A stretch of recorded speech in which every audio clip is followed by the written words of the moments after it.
Assalamualaikum warahmatullahi wabarakatuh. Kembali lagi dengan saya Tama dalam Ada Apa Gerangan. Bagaimana kabar kalian? Semoga selalu diberikan kesehatan dan juga rezeki yang cukup. Melanjutkan cerita Jalan Dendam sahur kemarin. Episode sebelumnya, Mian yang telah mempelajari berbagai ilmu memutuskan untuk berangkat ke Pulau Ular untuk menemui Raja Ular demi memutuskan takdirnya sebagai pewaris. Apakah Mian berhasil?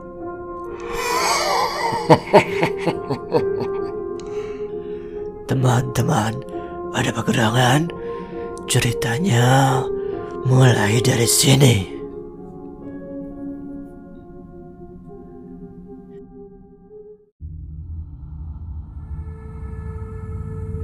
Hari ini mereka telah sampai di Tuban.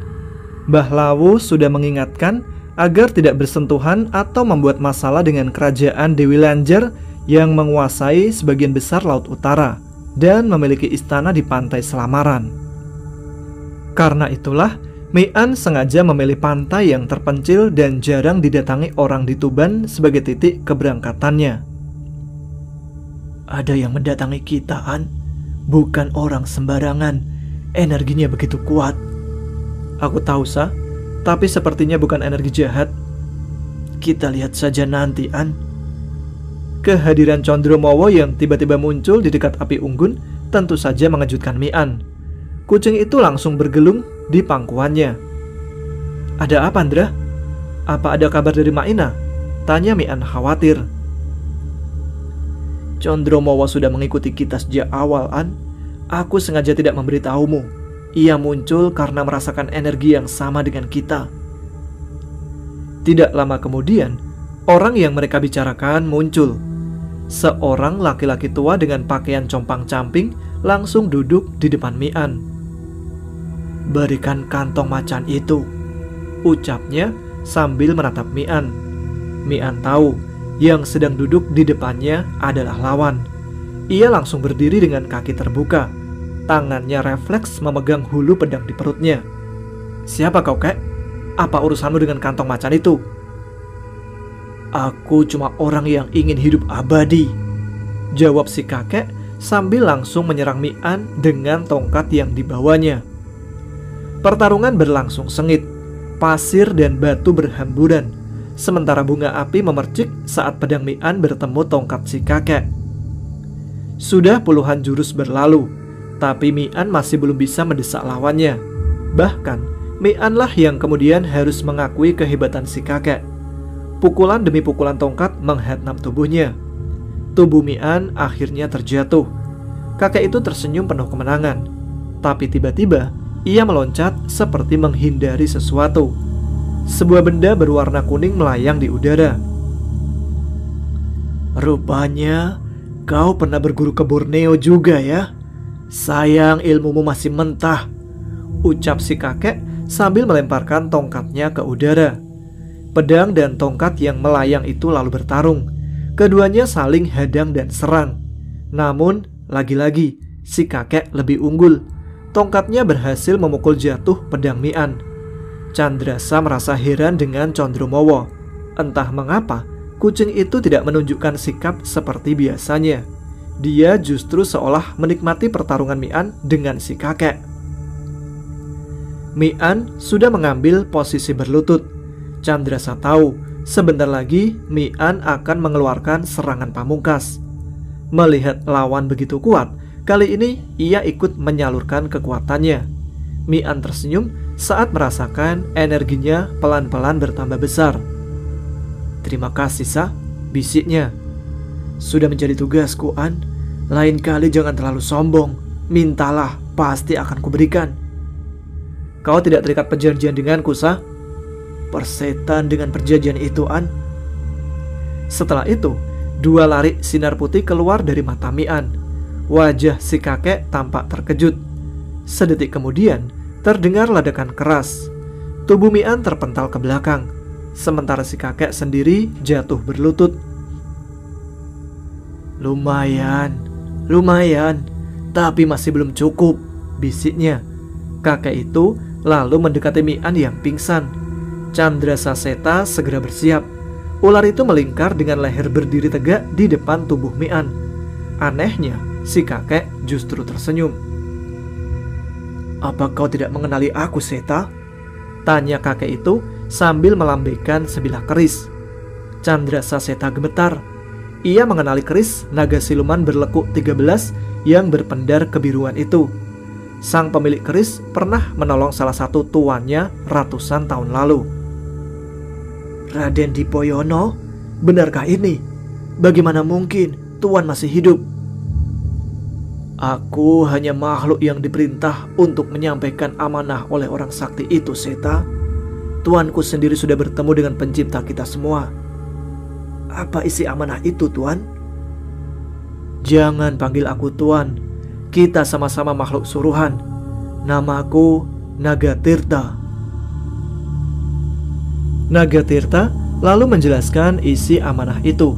Perintahnya adalah mewariskan ilmu dan keris naga siluman kepada siapapun yang datang ke pantai itu. "Bagaimana jika orang lain yang datang ke sini?" "Tidak akan ada orang lain. Penghalang di tempat ini hanya bisa ditembus oleh Mustika Wijaya Kusuma. Sudah lebih dari ratusan tahun aku menunggu kedatangan pemuda itu, Seta.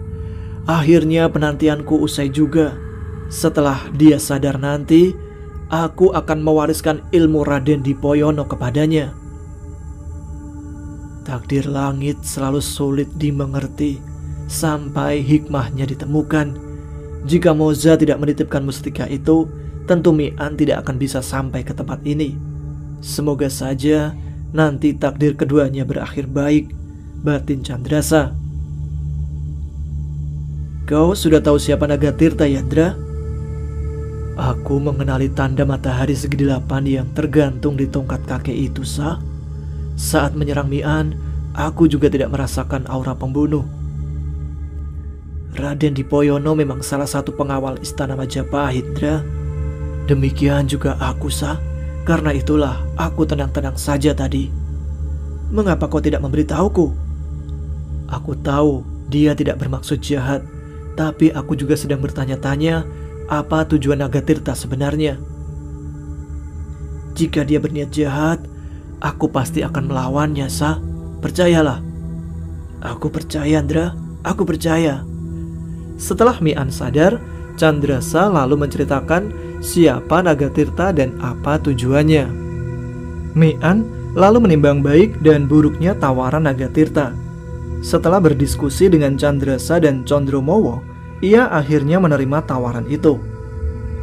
3 bulan lamanya Mian digembleng oleh Nagatirta. Tidak hanya ilmu pedang, Mian juga belajar ilmu tombak serta lempar senjata.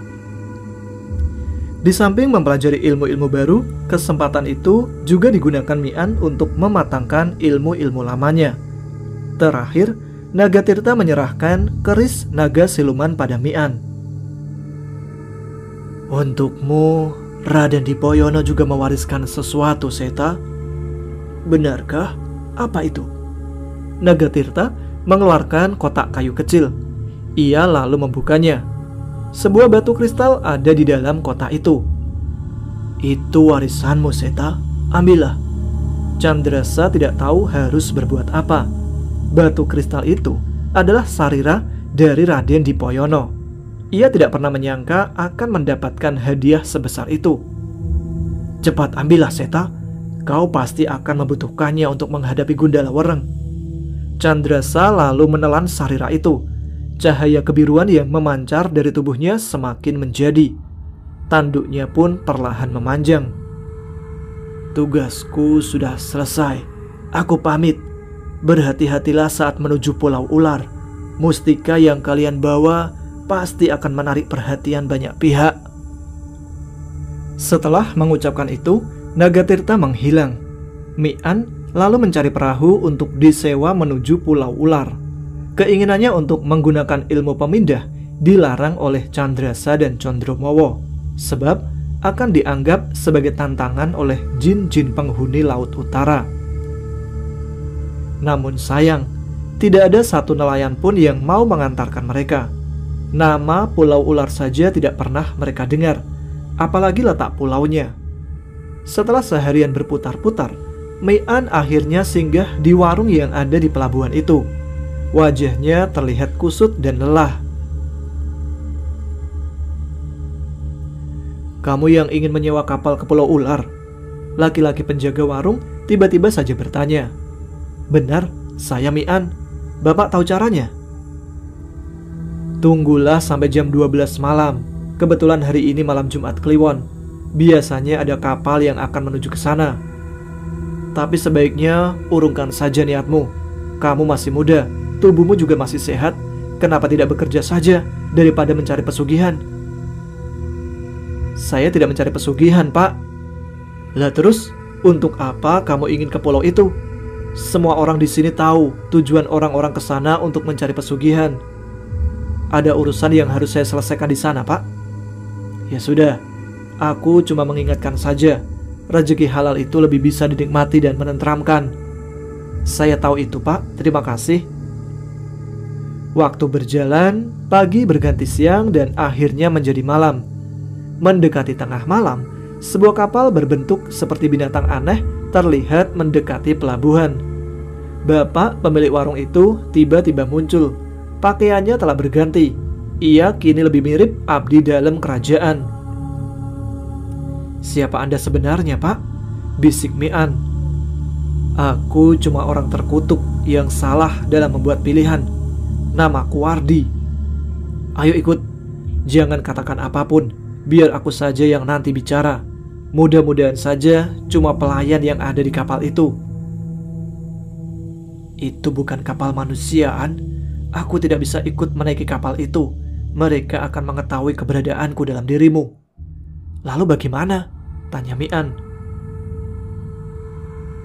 "Berikan pedang, keris dan mustika itu padaku.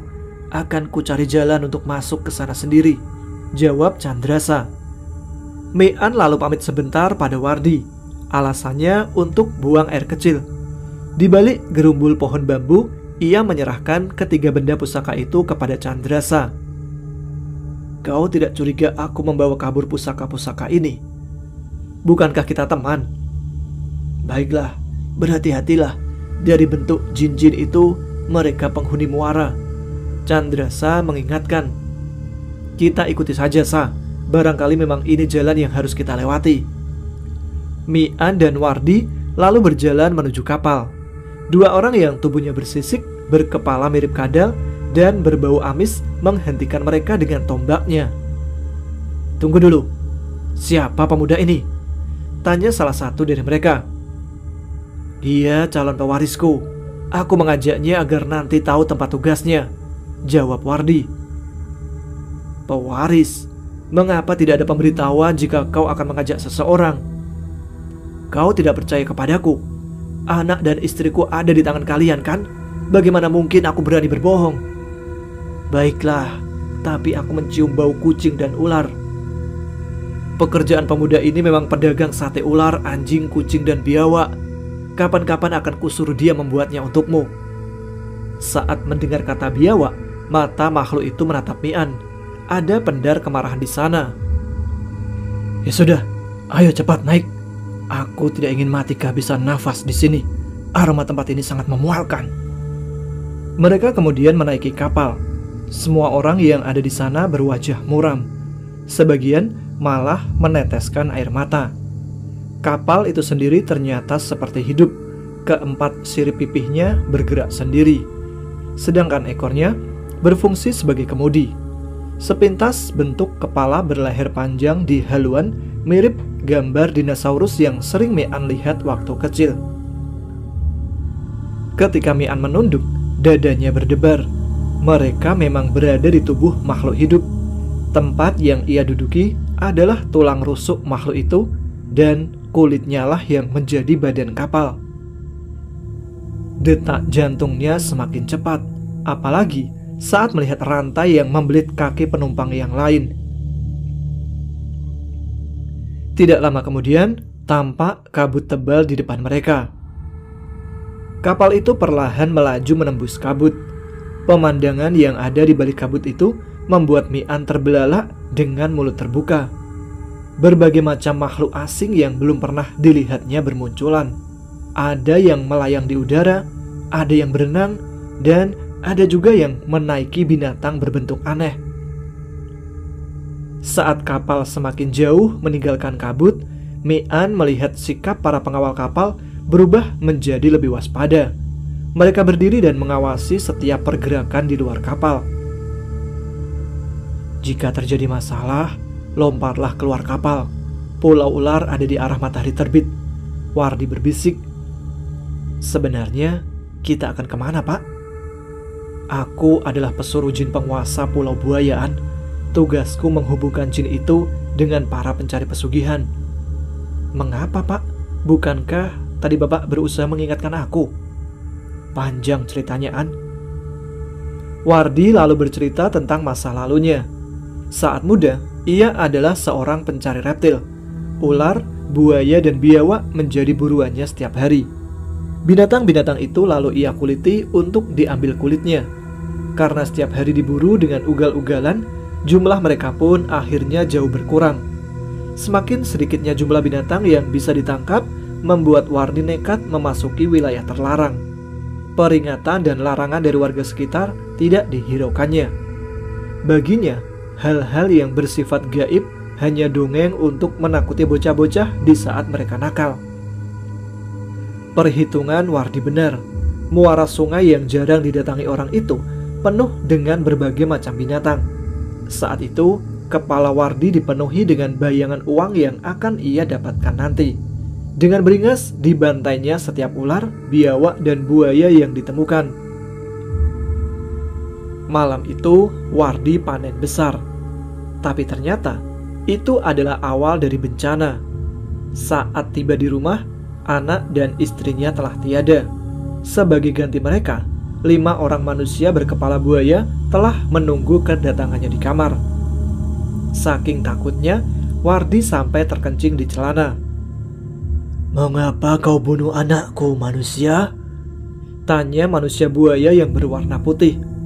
Ampun, saya tidak tahu jika telah membunuh anak Tuan." "Tidak cukupkah kau habiskan rakyatku di luar muara itu? Bukankah kau sudah diperingatkan?" "Tolong ampuni aku, Tuan. Aku berjanji tidak akan berburu binatang lagi. Tolong kembalikan istri dan anakku." "Sudah terlambat.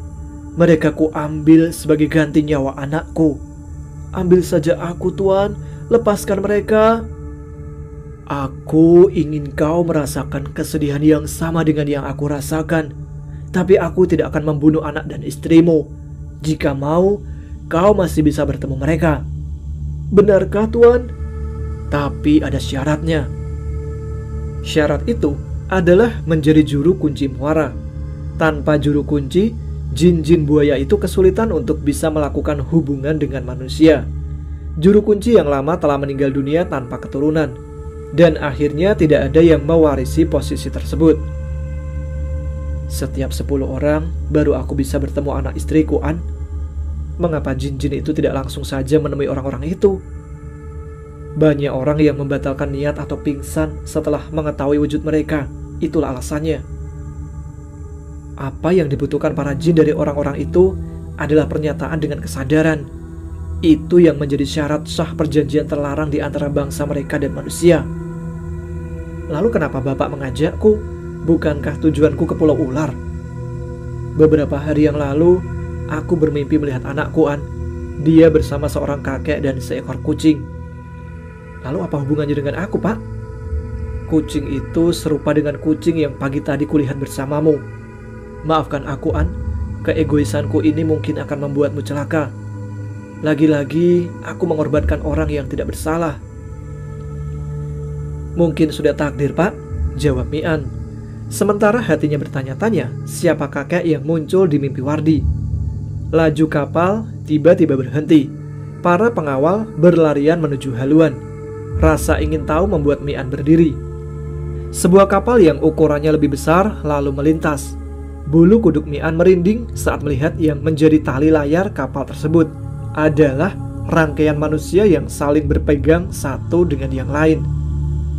Hal yang sama juga tampak pada tiang, dayung, dan ornamen penghias dindingnya. Kapal itu milik salah seorang penguasa laut ini, An.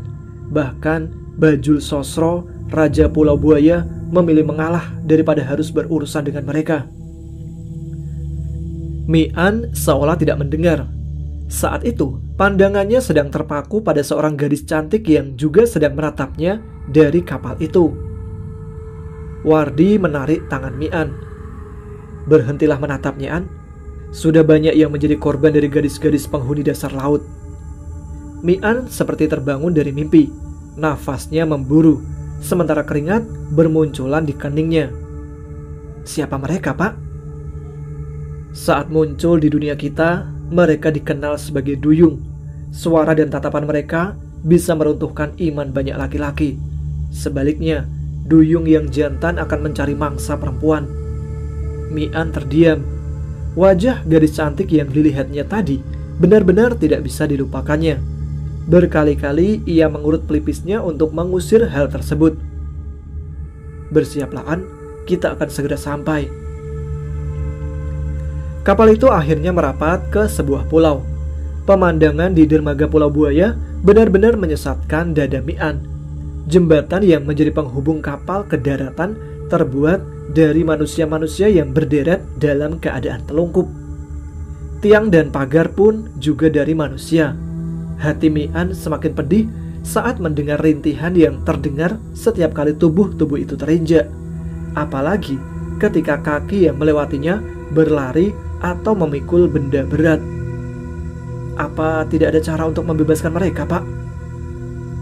Saat mereka dengan sadar menyatakan bersedia, sulit untuk bisa lepas dari perjanjian itu, An.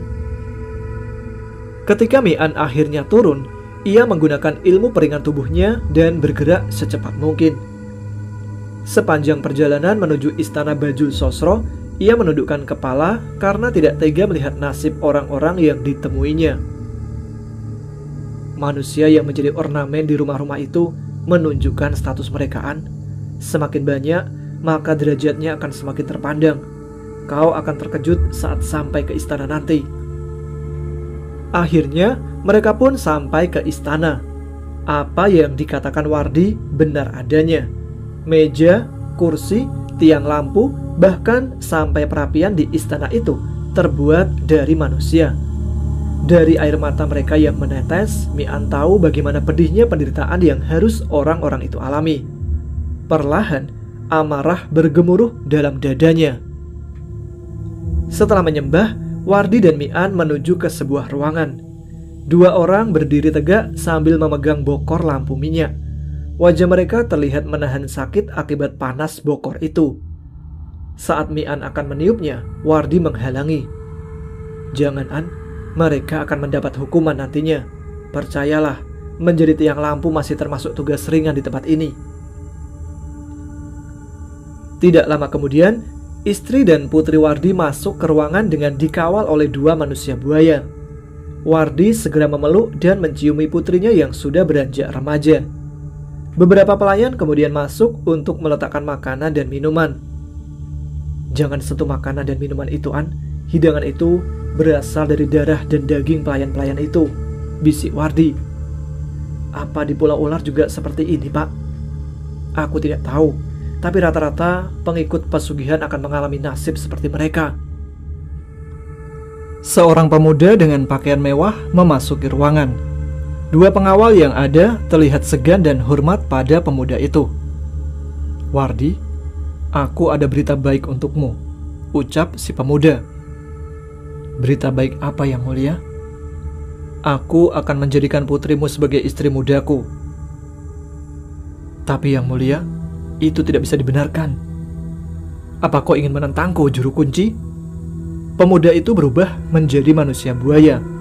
Ia memegang leher Wardi dan mengangkatnya ke atas. Wardi yang tercekik hanya bisa meronta. Mian tidak bisa lagi menahan amarahnya. Tangannya berubah warna menjadi merah. Setelah itu, dihantamnya dada siluman yang sedang mencekik Wardi dengan sepenuh tenaga.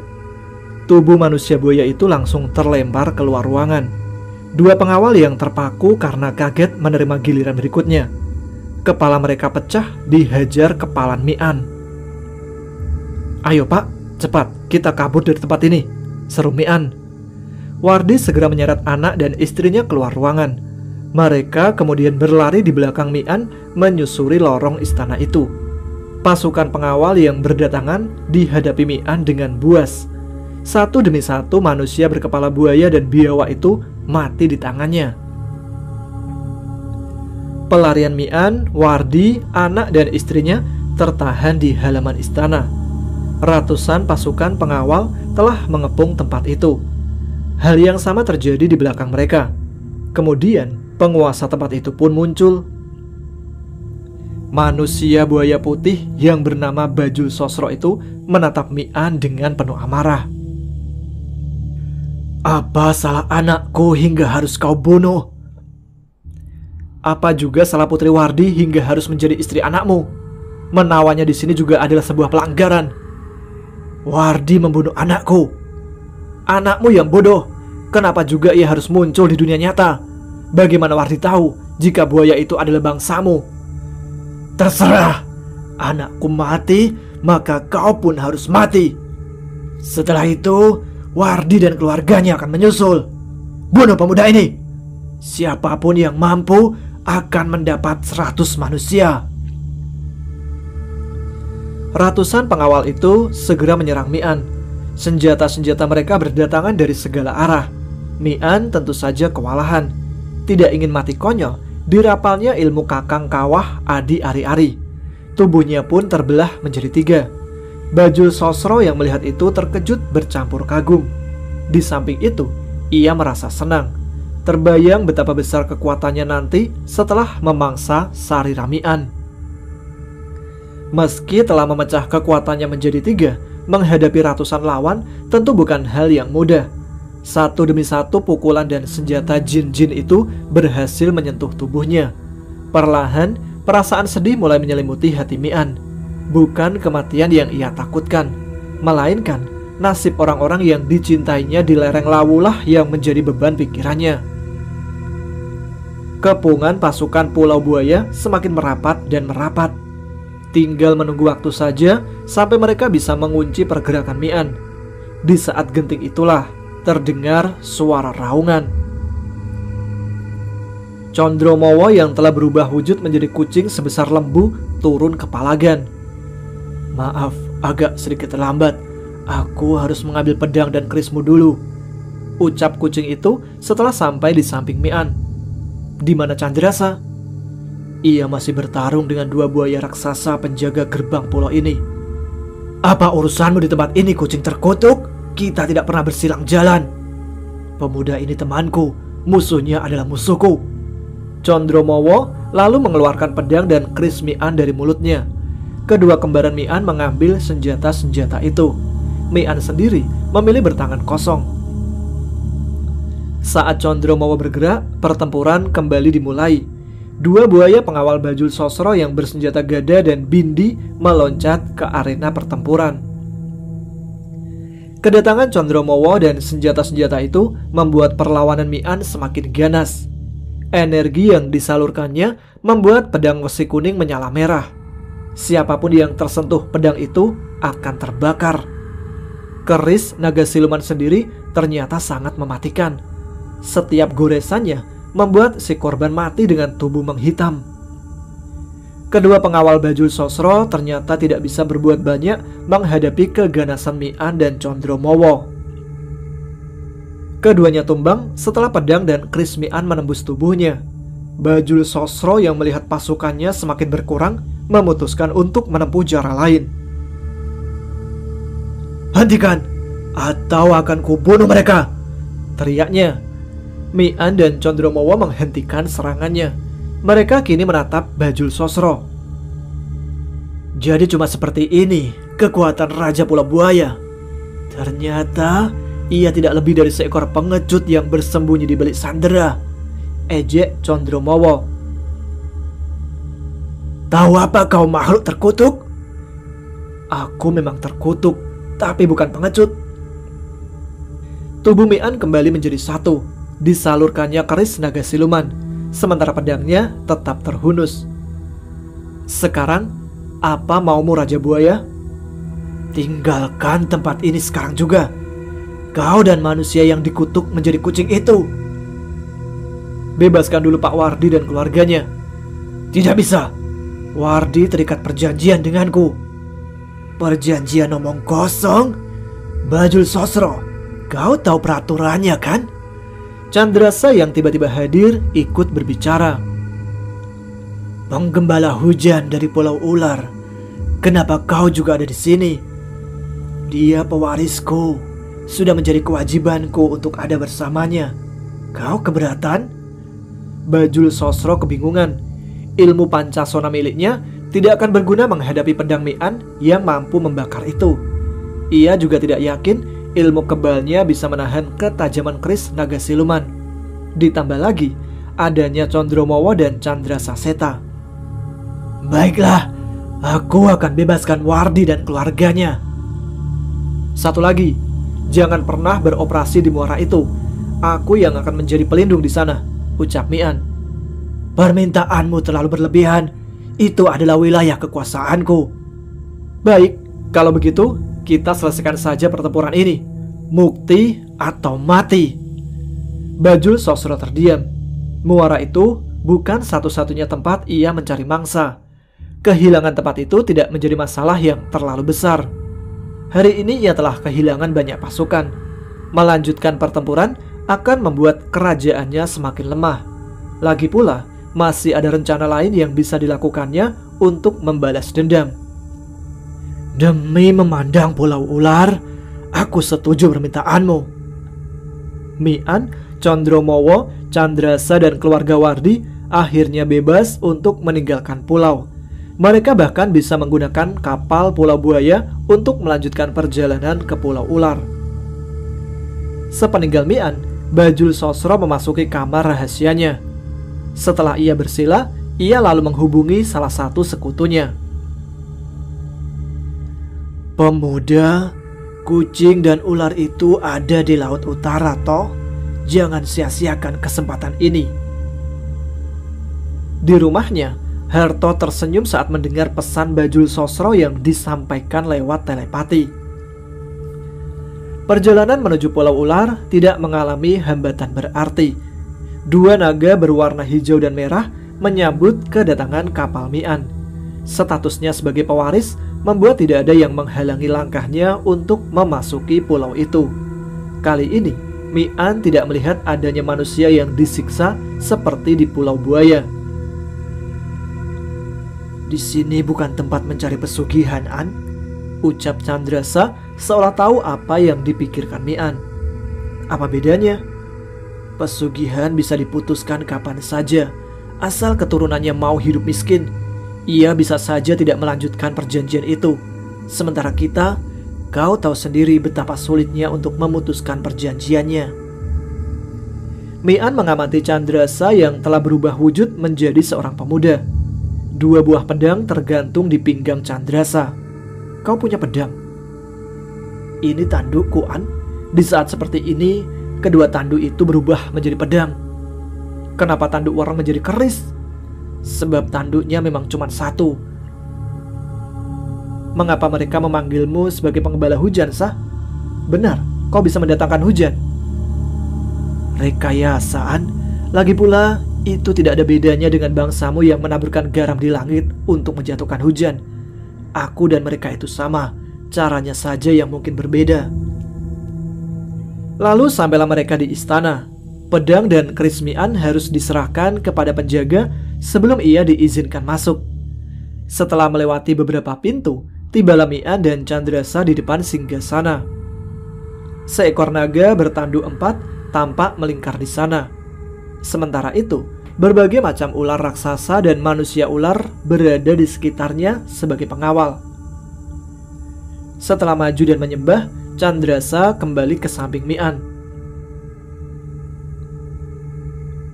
Kudengar kalian membuat huru-hara di rumah Bajul Sosro. Itu tidak bagus. Mencampuri urusan kerajaan lain tidak dibenarkan, ucap sang raja. Aku hanya membela pewarisku yang mulia. Aku tahu itu, Candrasa. Aku hanya mengingatkan pewarismu agar lain kali lebih berhati-hati. Di tempat ini segala hal bisa terjadi. Kalungmu belum terbuka. Kapan dia akan membuka segelmu itu? Justru untuk itulah Mi'an kesini, yang mulia. Ia ingin melewati 4 tantangan. Raja ular menegakkan tubuhnya. Sedetik kemudian, kepalanya telah berada di depan wajah Mi'an. Pemuda itu bahkan bisa merasakan hembusan nafas sang raja. Tidak lama kemudian, sang raja kembali ke tempatnya. Mi'an, apa benar apa yang dikatakan Candrasa? Kau ingin memutuskan perjanjian sebagai pewaris? Benar, yang mulia. Kau sudah tahu resikonya. Jika sampai gagal di ujian keempat, kau akan menjadi penghuni sekaligus budak di tempat ini. Kakekmu beruntung. Ia menyerah sebelum masuk ujian terakhir. Sudah, yang mulia. Apapun resikonya, saya bersedia menerimanya. Baik, kalau begitu, mari kita laksanakan ujian itu. Naga Geni, antar pemuda ini ke Gua Seribu Cabang. Seekor ular cabai raksasa meminta Mi'an menaiki punggungnya. Candrasa sendiri harus tetap tinggal di istana. Semoga berhasil, An. Aku berdoa untuk kebebasanmu, bisiknya sambil menatap kepergian Mi'an. Naga Geni membawa Mi'an ke sebuah mulut gua yang tertutup batu besar. Ular itu lalu mengucapkan mantra. Batu penutup gua pun terbuka. Masuklah ke dalam. Keempat ujian itu ada di dalam. Saat kau mampu menyelesaikannya, jalan keluar pasti akan kau temukan. Jika menyerah, teteskan darahmu ke lantai dan katakan, "Aku menyerah." Nah, sekarang masuklah. Mi'an lalu memasuki gua. Batu besar itu kembali tertutup. Naga Geni diam melingkar di depan mulut gua. Sudah menjadi tugasnya untuk menjaga tempat itu selama ujian berlangsung. Kegelapan yang pekat langsung menjadi lawan Mi'an. Bangsa ular memang tidak membutuhkan banyak cahaya. Mata mereka ada di lidahnya. Beruntung, Condromowo telah mengajarkan ilmu paningal. Pelan-pelan, isi gua itu pun terlihat. Ada 3 lorong di depannya. Mau tidak mau, ia harus memilih untuk menempuh salah satunya. Setelah berpikir, Mi'an memutuskan untuk memilih lorong yang lurus. Ternyata masih ada juga yang berani melewati ujian ini. Terdengar suara seorang berbicara. Mi'an pun menghentikan langkahnya. Mi'an melihat seseorang berjalan ke arahnya. Sebilah pedang tampak di tangan orang itu. Siapa namamu? Setidaknya aku tahu nama manusia yang akan kubunuh. Namaku Mi'an. Siapakah tuan? Aku dulu juga sepertimu. Sialnya, aku gagal di ujian keempat. Maka disinilah aku sekarang menjadi pengganti penjaga yang telah kubunuh. Namaku Guntur. Sudah berapa lama tuan di sini? Entahlah. Terakhir yang melawanku adalah seorang pemuda dari lereng Lawu. Itu kakekku tuan. Wah. Sungguh kebetulan. Ayo kita lihat, apakah kau sehebat kakekmu itu? Bersiaplah, aku akan menyerang.